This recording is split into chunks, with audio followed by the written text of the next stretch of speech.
बड़े प्रेम और सम्मान से आप सभी का हार्दिक अभिनंदन। मैं बहुत पहले से कोशिश कर रही थी कि ऐसा कुछ शुरू करूं, लेकिन ठीक है, आज है वो दिन और बारिश भी हो रही है, तो मैं कह रही हूँ अच्छा दिन है और शुरुआत भी अच्छी है। ये जो मैंने लिखा है, जिन पंक्तियों से मैं शुरुआत कर रही हूँ, ये उन लड़कों के लिए है जिनसे अक्सर लड़कियों को शिकायत रहती है कि उन्हें मोहब्बत करनी नहीं आती। लेकिन कुछ लड़के ऐसे होते हैं जिन्हें मोहब्बत होती तो है, लेकिन उन्हें जतानी नहीं आती। तो बस उन्हीं लड़कों की वाली लड़की लिख रही है कुछ।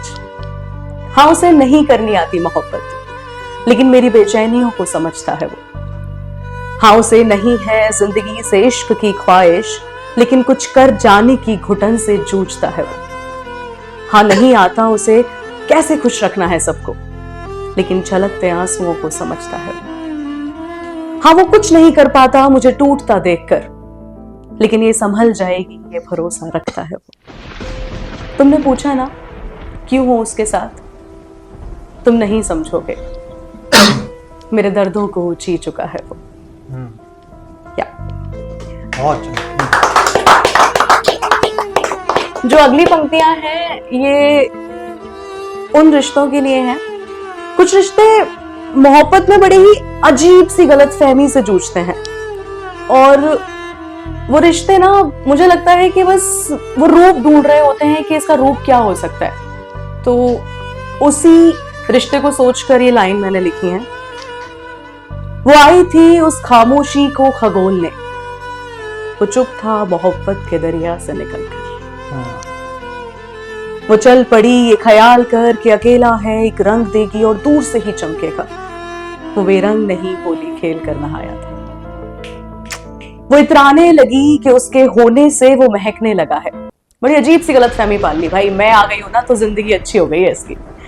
वो इतराने लगी कि उसके होने से वो महकने लगा है। वो कभी कभार की महक सौतन की यादों की थी।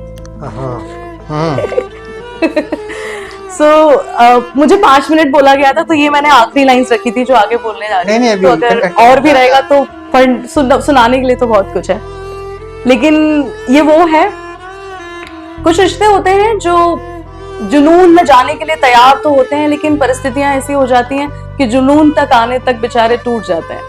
तो मैं उन लोगों को कभी बेचारा नहीं बोलूंगी, उन रिश्तों को बेचारा बोलूंगी, क्योंकि वो रिश्ते जो होते हैं वो सिर्फ परिस्थितियों से टूटते हैं। कभी लड़का भी नहीं चाहता है और लड़की भी नहीं चाहती है, लेकिन अलग हो जाते हैं। वो अक्षर जिन्हें सिहाई न मिली, वो अक्षर जिन्हें सिहाई न मिली, वो खत जो कभी भेजे ही नहीं। वो अक्षर जिन्हें सिहाई न मिली, वो खत जो कभी भेजे ही नहीं। उन्हें एक रोज आकर ही सुना दो, नहीं तो दिले कब्र पर ये रोशनी दिखा दो। ये वो लड़का कह रहा है कि थोड़ी देर के लिए आ जा, कुछ नहीं, टूटता जा रहा हूं, दिल कब्र हो गई है, थोड़ी सी रोशनी दिखा दे, बस थोड़ा सा आ जा, लेकिन आ जा।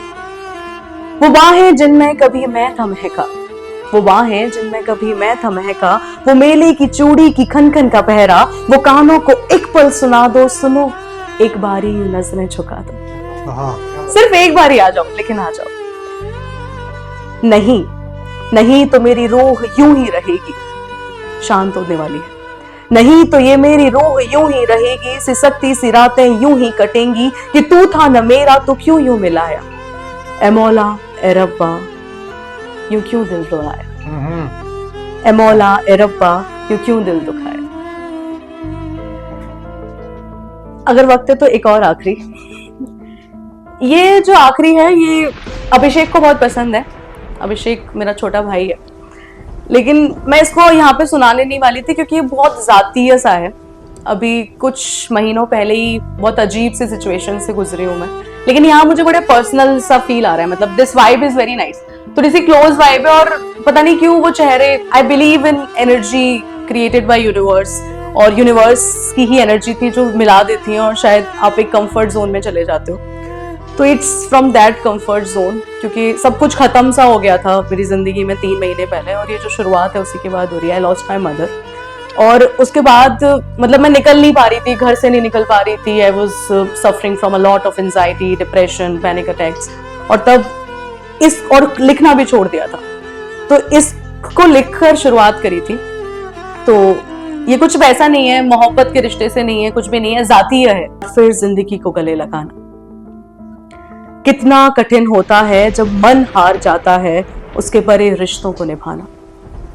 कितनी घुटन देती है वो प्रक्रिया बिना प्रेम के किसी रिश्ते को बस निभाए जाना।